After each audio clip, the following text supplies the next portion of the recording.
One of the biggest cage kart stars in the country is our next guest. It's Landon Brooks out of Rio Oso, and he's here to tell us about all of his cage kart racing he's did this last winter, also some midget racing that he's partook in, as well as his plans for sprint car racing in 2023. That is next here on Getting Up to Speed. This broadcast is brought to you by Meat Freaks Jerky Club. Get the best jerky the world has to offer straight to your door by visiting meatfreaksjerkyclub.com. Pick your box and plan, tell them where to ship, and receive and enjoy. Log on to meatfreaksjerky.com and use promo code SPEED for 10% discount. The 2023 NARC 410 Sprint Series presented by Napa Auto Parts will officially kick off with the Asparagus Cup on Saturday, April 1st at the Stockton Dirt Track. See drivers such as Corey Day, Justin Sanders, Shane Golobic, Bud Kading, and two-time defending series champion Dominic Scelzi, along with many more. Pit gates open at 1, front gates at 4, qualifying at 4:30, and racing kicks off at 5:30. Tickets are $30 for general admission, children ages 5 through 12, $25, seniors 65 and over, $25, and children 4 and under are free. For more ticket information, log on to StocktonDirtTrack.com. For more series information, visit www.narc410.com. Hello race fans, this is Ben Deathridge, host of Getting Up to Speed. In these interviews, we talk to sprint car drivers from the West Coast or beyond the West Coast that are coming to race, or drivers that are West Coast based that are going elsewhere to race. We hope you enjoy these interviews, and be sure and catch up on all the episodes, whether it be on iTunes, Spotify, iHeartRadio, Amazon Music, or YouTube. Well, with me on the phone out of Rio Oso, California, Landon Brooks. Landon, it's great to have you on here. You're Mr. Diversified. You've got all these great opportunities coming for you 2023, driving for some great race cars. I'm excited to discuss it. Yeah, thank you for having me. Hopefully, I can have a really good year. Thankful for all of the opportunities that have been offered to me, and hopefully I can perform well for everyone. So for folks that don't know you are I wouldn't say a full graduate out of the cage kart ranks. You still race quite a bit. You actually won the other night with the Red Bluff Outlaws, but that's where you cut your teeth with, and you're a factory QRC driver. Yeah, I still love to run outlaw karts, so I like to try and run them as much as I can whenever I'm available in the summer, and then, winter, there's never really anything else going on. So it makes it easy for me to just stay going, and I love racing with Jimmy, so, it's a fun thing to do, during the winter. Well, last year for 360s, you had 24 starts, 10 top 10s, 6 top 5s, and 2 podium finishes, and the majority of the year was spent at Placerville Speedway, which is a tough nut to crack, especially for you, who's only got a limited amount of sprint car background underneath your belt. Yeah, it was really good.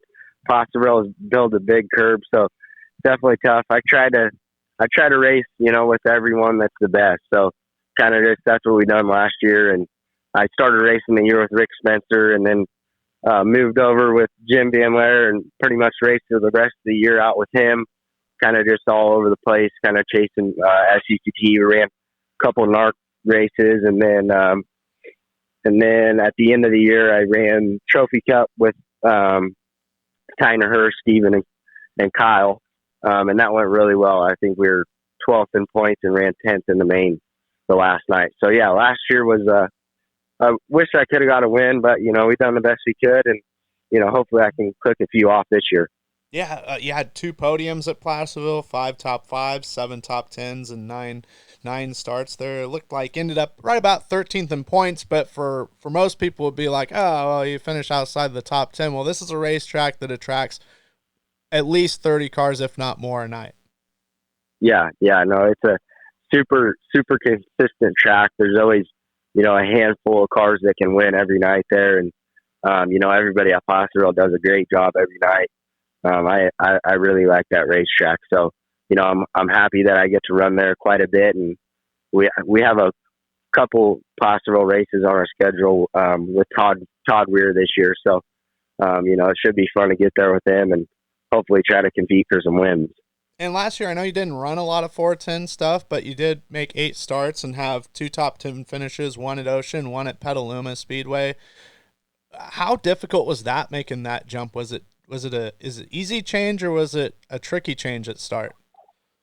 They're definitely a lot more powerful, and you know, some they're sometimes they're easier because you can get out of the curb a lot better, and the more power helps you get out of switch situations a little bit more easier. But obviously the pace and everything is just so much faster. So getting used to racing, at that fast of a pace, is pretty challenging. So I wouldn't say they're too big of a difference, but the pace is definitely the biggest thing. Yeah. Yeah. And did it help you when you went back to 360s? Yeah, it kind of felt like you went from opens back to 250. So it for sure helped bouncing back and forth. And I mean, I'm sure this has been asked you of a lot, but that jump from cage karts to wing 360 sprint cars, that was a big gap.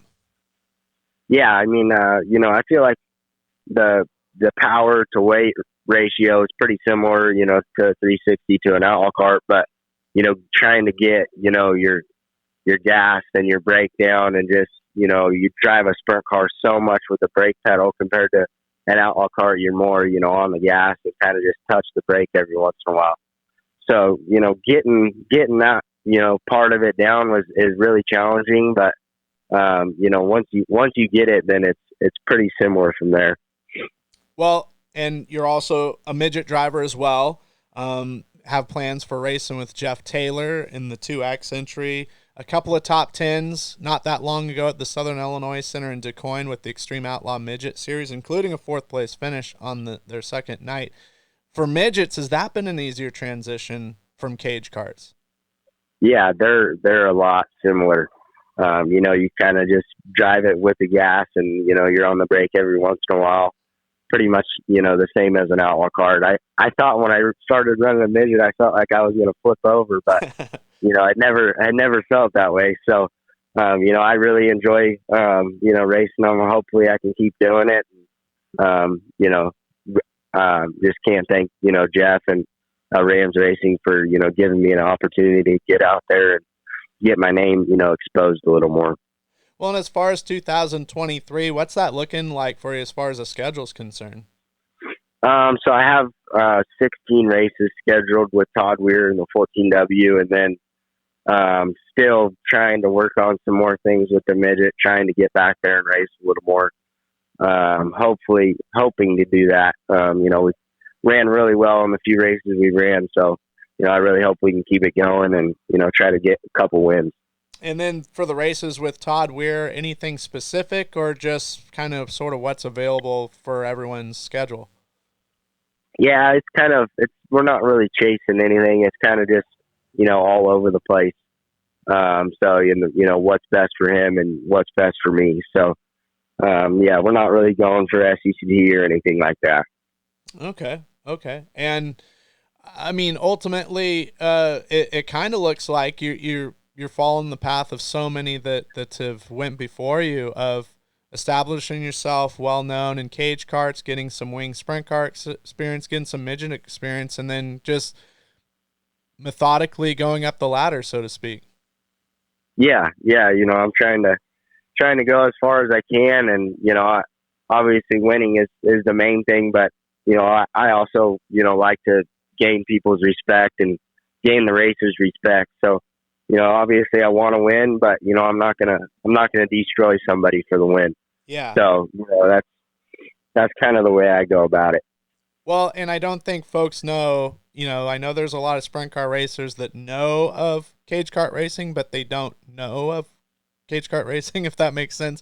But to be a factory QRC driver it's a big deal, because your teammates with Tanner Holmes, who's an established sprint car racer now, and then preceding you guys, Logan Seavey, Colby Copeland, just the short list. And there's been a very accomplished drivers in those rides.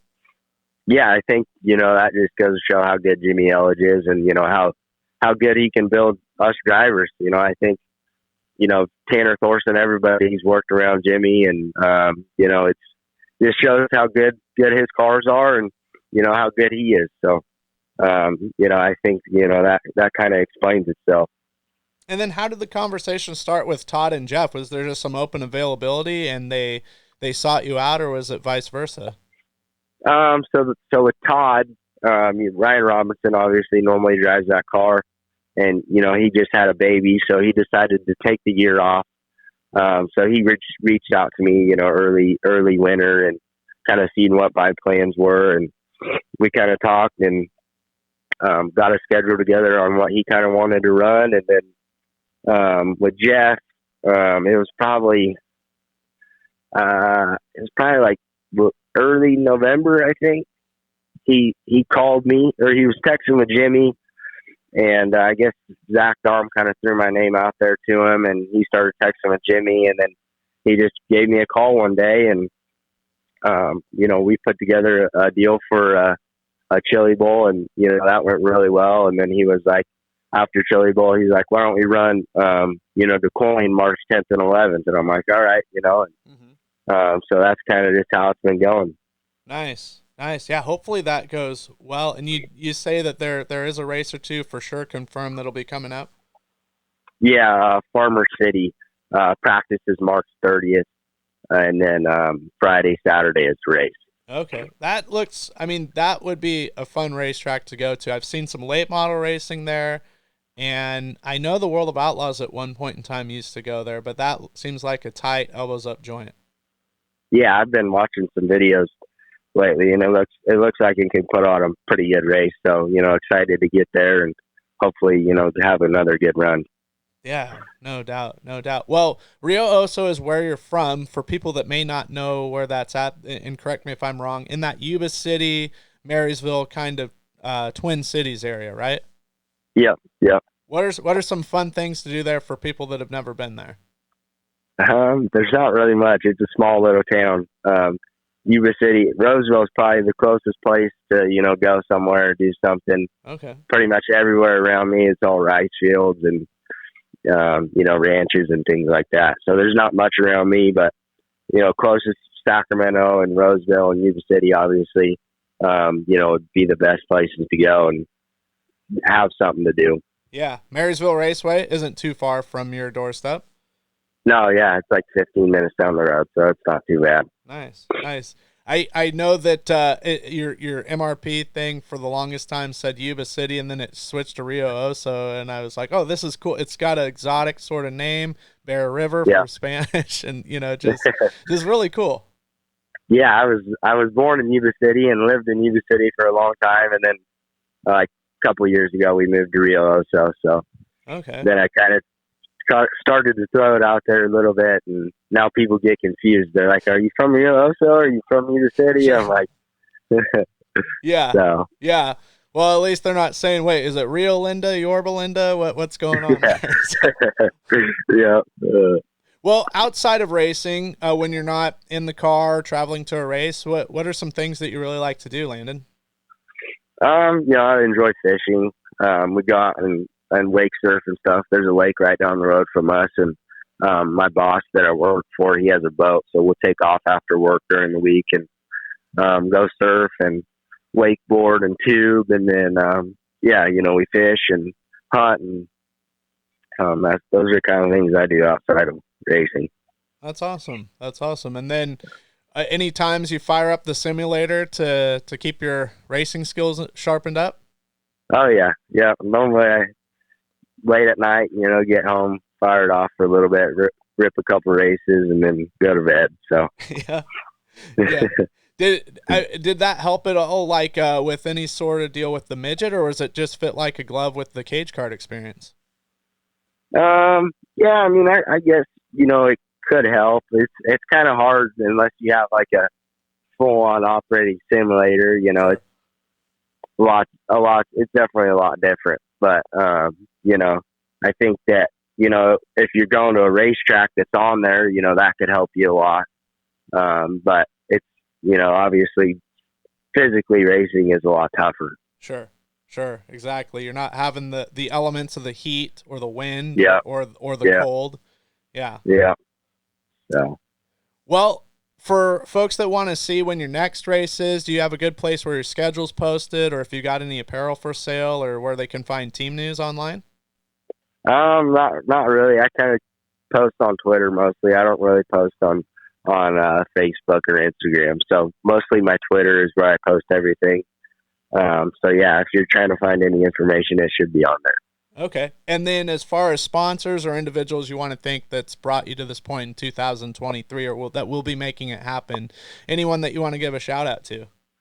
Just Jimmy Ellis, Factory QRC, Durst Incorporated, Jet Fitness, everyone, on the outlaw cart side of it. And then, Todd Weir with the 14W for the opportunity to run, 16 races this year. And then, Jeff Taylor, Rick Young, Rams Racing, Zach Dom, and everybody along with the midget side of it. So hopefully it'll be a good year. Hopefully, I can put on some good races and, yeah. Well, I'm excited for you. We'll definitely be staying in touch and perhaps have you come on here a couple times after some great performances. Yeah, sounds good. Thank you for having me.